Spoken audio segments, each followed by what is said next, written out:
안녕하세요. 헤이패츠 집사 꿀팁 전담 펫 영양사 반려동물 영양 전문가 박은정이라고 합니다. 많은 보호자님들이 알지 못하시는 성분들이 생각보다 굉장히 많습니다.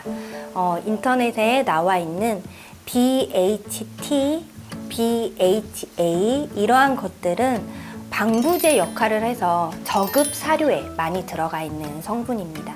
또 에톡시퀸이라는, 일단 퀸이라는 단어가 들어가니까 굉장히 좋아 보이는 듯한 그런 느낌이 있지만 이러한 것은 농약에도 검출되는 성분이다 보니까 이게 장기에 쌓이게 되면은 부작용들이 많이 일어날 수 있습니다. 최근에는 소르빈산이라고 해서 이러한 성분이 사료에 있어서 애들한테 좋지 않다 이런 게 굉장히 이슈가 된 적이 있는데, 사실 이 소르빈산은 천연 원재료에도 약간은 검출이 될 수 있습니다. 하지만 인위적으로 공급을 했을 때 문제가 되는 부분이다 보니 이런 것이 아니면은 크게 염려하실 것은 없고, 오히려 그냥 일반적인 색소 같은 부분은 아이들이 피부에 알레르기를 일으킬 수 있기 때문에 이런 부분을 꼼꼼하게 검토를 해보시는 게 굉장히 중요합니다. 시간 된다면 100가지 다 알려드리고 싶은데 일단 오늘 5가지 알려드려 보도록 하겠습니다. 첫 번째는 수박입니다. 근데 보통 여름에 수박 많이 주시잖아요. 아이들이랑 나 한 입 먹고 강아지도 같이 먹고 많이 주시는데 보통 빨간색 부분을 많이 주시죠. 근데 이 빨간색 부분은 사람이 먹어도 굉장히 달콤한 게 특징인데 강아지도 똑같이 사람과 같이 달콤한 맛을 다 느낄 수 있습니다. 그러다 보면 너무 당도가 높아지기 때문에 오히려 문제가 생길 수 있는데, 어떻게 주시냐면 껍질을 제거를 하고 하얀색 부분을 주시면 당도 걱정 없이 충분하게 공급을 할 수 있다는 장점이 있으니까 이렇게 수박을 좀 이런 식으로 활용을 해보시는 게 도움이 되실 것 같습니다. 그 다음 2번째는 밤입니다. 이제 밤을 강아지한테 준다는 게 굉장히 생소하실 수 있는데, 가을이 제철일 때 밤을 활용을 하시면 신장 건강에 도움이 되는 식재료로 기대를 하실 수도 있습니다. 그 다음에는 3번째는 케일입니다. 보통 세상에 나와 있는 모든 식재료는 칼슘과 인이 있으면 인이 굉장히 높습니다. 이 인이 높아지면 문제가 그만큼 체내에 노폐물 발생이 많아진다는 특징이 있는데, 이 케일이라는 식재료는 칼슘이 굉장히 높은 식재료이다 보니까 성장기나 노령기 칼슘이 필요한 아이들에게 공급을 해서 주면은 굉장히 좋은 식재료로 작용을 하실 수 있습니다. 4번째는 사과입니다. 사과도 수박만큼이나 굉장히 많이 주시는 그러한 과일인데요. 이렇게 주실 때 보통 사람은 예쁘게 껍질 깎아서 과육을 먹게 됩니다. 하지만 반려동물은 껍질째 깨끗하게 씻어서 껍질과 함께 주시는 것이 식이섬유를 충족을 해주면서 장 건강을 유지하는 데 더 도움이 되실 수 있습니다. 마지막으로는 메론입니다. 메론은 아이들이 정말 좋아합니다. 냄새만 나도 막 팔짝팔짝 뛰고 너무 좋아하는데요.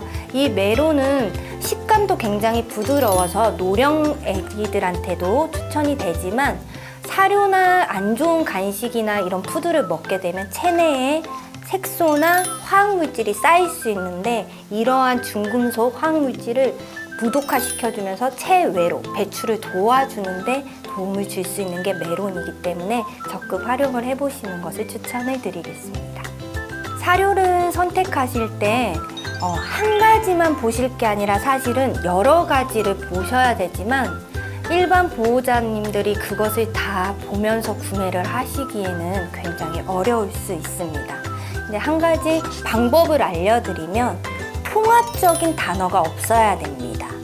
예를 들면 뒤에 성분을 봤더니 곡류라고 써 있습니다. 이 곡류에는 현미가 될 수도 있고 보리가 될 수도 있고 또 다른 게 될 수도 있는데, 곡류라고 쓰이지 않고 현미면 현미, 보리면 보리 이렇게 딱 명확하게 작성이 되어야 됩니다.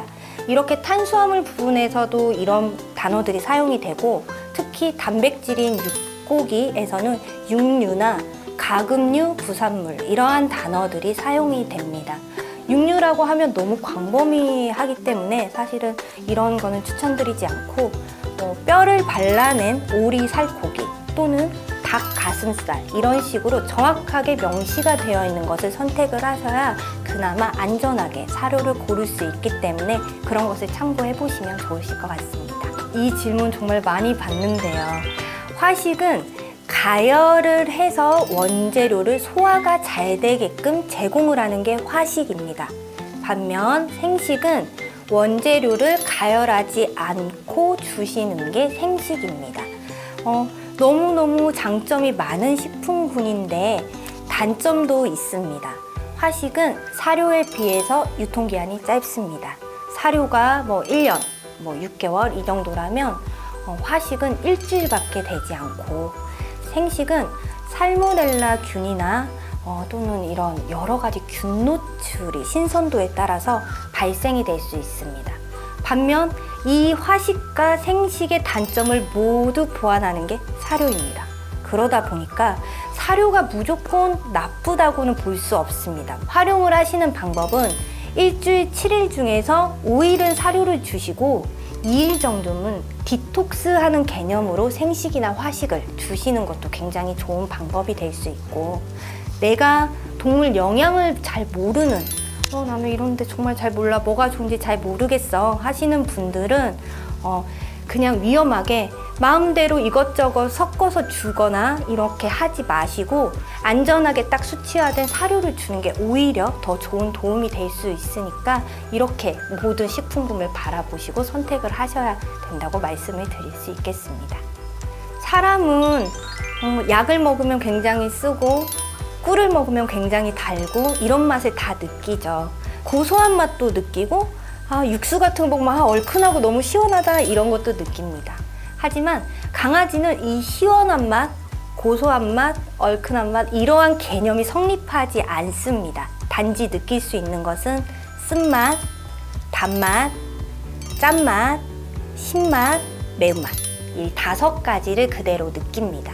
그렇다 보니까 이렇게 우리가 파프리카 어떤 날에는 굉장히 달지만 어떤 날에는 약간 매운맛이 느껴지는 날도 있는 것처럼 강아지도 파프리카 잘 먹는다고 많이 주시는데 이 아이도 어떤 날은 단맛이 나지만 어떤 맛은 신맛과 매운맛을 느끼기 때문에 이렇게 아이들이 이런 맛을 안다는 전제 조건을 가지시고 음식을 선택을 하셔야 된다는 것을 말씀드리고 싶습니다. 잘 사는 반려인의 비결은 헤이펫. 다음 시간에 또 만나요.